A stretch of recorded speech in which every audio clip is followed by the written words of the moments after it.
The term lockdown is self-explanatory because to be locked means to lose the freedom of movement, the inability to work and earn a living.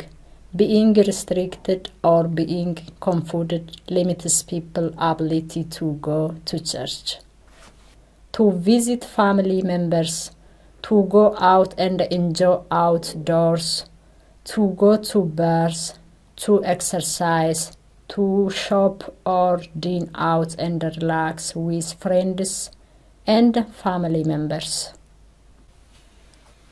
The most importantly, not to be able to work cripples people's chance to earn money and pay bills, support family members.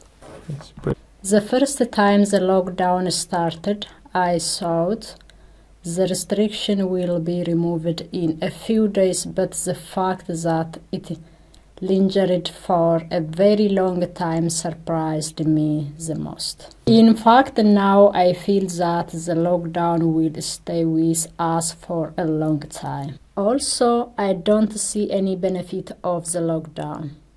It helped me focus on things that I can do from home. Reading books, watching a movie, and visiting with friends became a ritual for me. Thank you. I am an Eritrean refugee and I'm living in Lancaster. During this lockdown, I learned and experienced lots of things. The first 3 weeks were very stressful. I really miss my friends and my English tutor terribly. Being a refugee and very distant from home was a very challenging time for me because I was really worried about my family.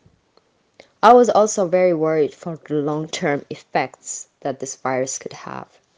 My thoughts were with those who have lost family and friends to this terrible virus. As time passed, I gained my optimistic side back when I started focusing on the small reasons on why the lockdown was good.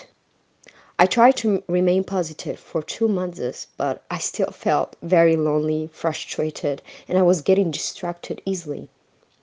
When I went outside for a walk, there was always the worry of getting or spreading the virus. It had also positive sides.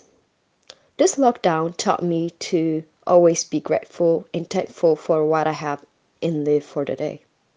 To appreciate the smaller things in life we take for granted.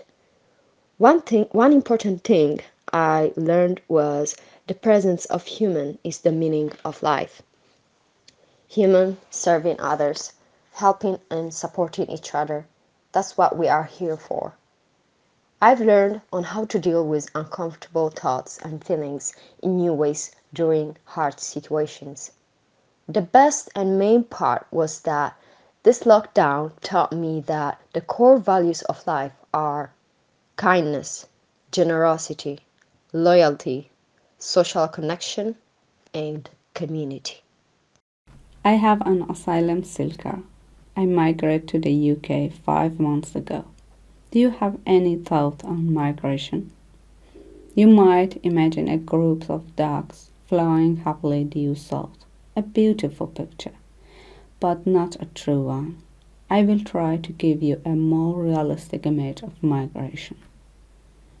When you migrate for any reason without considering your age, your education, and your financial ability, there is the same situation for more people. You can't speak in your own language. You can't eat your local foods. You can't go to familiar and favorite places. You can't see your family and your close friends, even your best friend. If you migrate alone, as I did, you can just talk to them on the phone or by video call. Fortunately, I'm talking about the migration in the modern world. You can't touch them, you can't hug your mother, you can't go out and have fun and do exciting things late at night with your friends. I mean, you have a virtual family and friends without feeling the warmth of your father's hand or the nice smell of your mother's hair. Let's be clear. You are alone. What feeling do you have hearing this? What are you thinking? Do this description remind you of some things? Some things that you have become familiar with in recent times. Lockdown. All of what I'm going to say is that humans have had an experience of migration during these days of lockdown. Migration from society to the inside. Yes, we have to be alone, but it's not bad news. We can self-reflect and rebuild. I know some people who are discovering things about themselves that they didn't know before. Some people have changed. They have become creative or have learned artistic skills or have restarted activities which they have given up for a while. People who live with their families have had more time for being with wives, husbands, and children. This is a good opportunity for having better relationships. But some people have become sad or disappointed in life and the future. We are different in outlook and abilities naturally, but I think we should all make the best of what we have. In my opinion, what happens for you depends on you. You can choose to surf the wave of your difficulties or sink into them. So far, humans have survived the Ice Age, world wars, and even fast foods. This time it's COVID-19's turn. Let's face it head on.